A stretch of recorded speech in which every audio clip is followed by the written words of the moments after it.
Thank you for watching the interview on CNN, which they released, and I am grateful to CNN for their honesty in putting out that entire interview and not editing it. And I want to thank Elle, the interviewer, for pushing for that. I think it was a good conversation that highlighted a lot of differences between myself and the interviewer in a respectful way. And I think a lot of people are responding to that. You know, a lot of people are saying, wow, you can just have a conversation and not scream and yell and not be contentious and not be angry. I think a lot of what people are missing is that people don't have a shared base of knowledge. So people feel like they're being attacked all the time. But really, this woman just didn't know a lot of things. And she had made assumptions based on not having the information. So the way to deal with that is not to go, what the fuck are you talking about, you stupid bit? Like, the way to deal with it is to go, oh, yeah, I don't think you realize X or Y or Z. It wasn't to, like, you know, fly off the handle and call her. Like, friends of mine were really angry at her. I had friends of mine text me, how the fuck does she this? Guys, she doesn't know. She read a few articles about podcasts and then did this interview.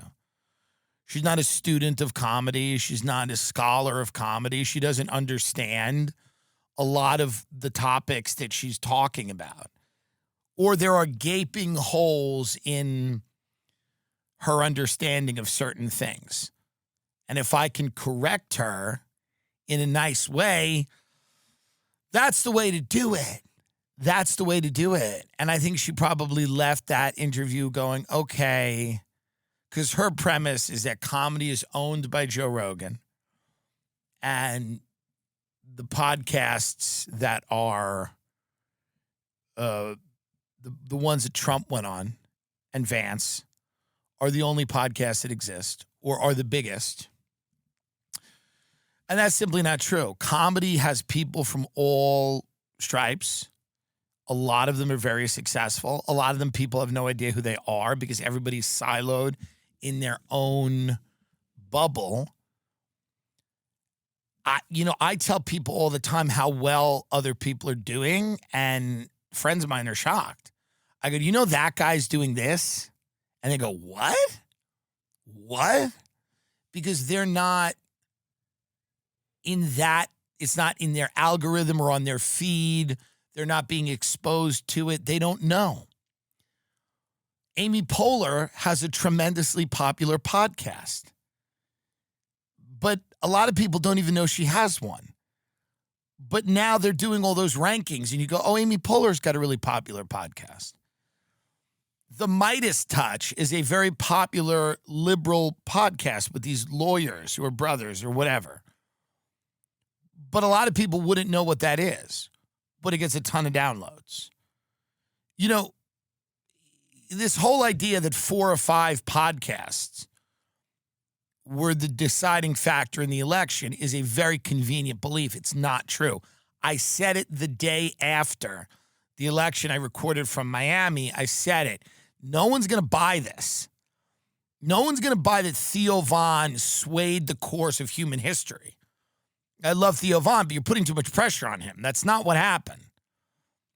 Does no one remember what happened with the old guy and the debate and the babbling and then the who's going to do it? And then Kamala comes in and then Trump gets shot and he survives with the hand and the blood. Like, you're leaving out so much to just bring up 5 podcasts. You're leaving out, like, everything that happened. Well, it's these 5 podcasts. But I thought she was very nice. She was not super combative. And I've spoken to her since. And I know that a lot of people have come down on her.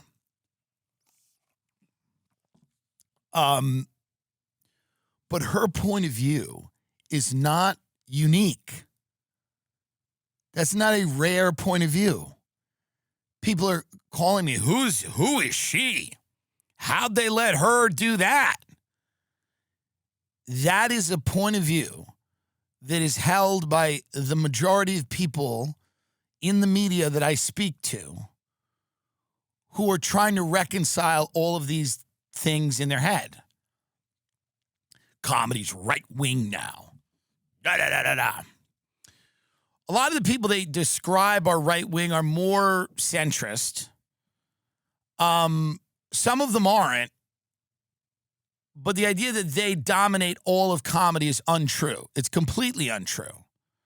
What has happened over the last 5 years is that all traditional media, all of it, television, film, streaming, less streaming because streaming is still doing very well, but on certain platforms.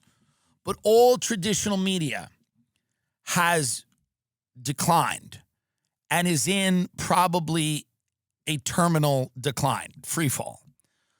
So if you're pointing to liberal or left-leaning, left-of-center shows that are on cable, that doesn't mean that comedy doesn't exist anymore or that those people aren't relevant. It means the platforms they're on are dying. Cable is dying. Comedy Central is dying. I had a meeting with Comedy Central, I think in like 2018 or 2019, with these two executives. And I was sitting there and they said, and they were young, they were like in their 20s, like late 20s. And they said, we've got an exciting new venture. And I said, what? And they go, podcasting. I go, podcasting? It's 2019. It's been around for like 10 years. And they were getting into podcasting and digital stuff then. And they didn't devote any real money to expanding their digital presence. You got to remember, Comedy Central had this comedy audience and did nothing with it on the internet. They did nothing with it. They were passed by every YouTube sketch group, every Smosh, every whatever. If you go back in time and you look at all of the early adapters to YouTube, Comedy Central did nothing. All of these legacy media institutions had massive audiences at one time, and none of them, or very few of them, pivoted in a meaningful way to digital. They didn't take their audience with them and say, hey guys, there's actually this platform that some people think is going to be pretty big. It's called the internet. They did nothing with it. And these people, and I remember all of these comics that I was friends with telling me Hollywood's not going anywhere. This was something people thought, Hollywood's not going anywhere. And they believed it, and I even believed it. Not enough to not do my own thing, because I needed to survive. But that was the belief that people said. And they said to each other, the business is not going anywhere. Stay in the business. Stay. I remember big comedians, I won't say their names. One of them said to a friend of mine, never make Hollywood the joke. Never turn on them. Don't. Now, there's good reasons for that, too. You don't want to seem bitter, resentful, whatever. And I understand what this comedian was saying.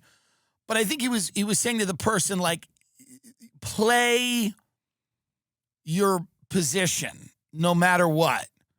And the business will decide what you are.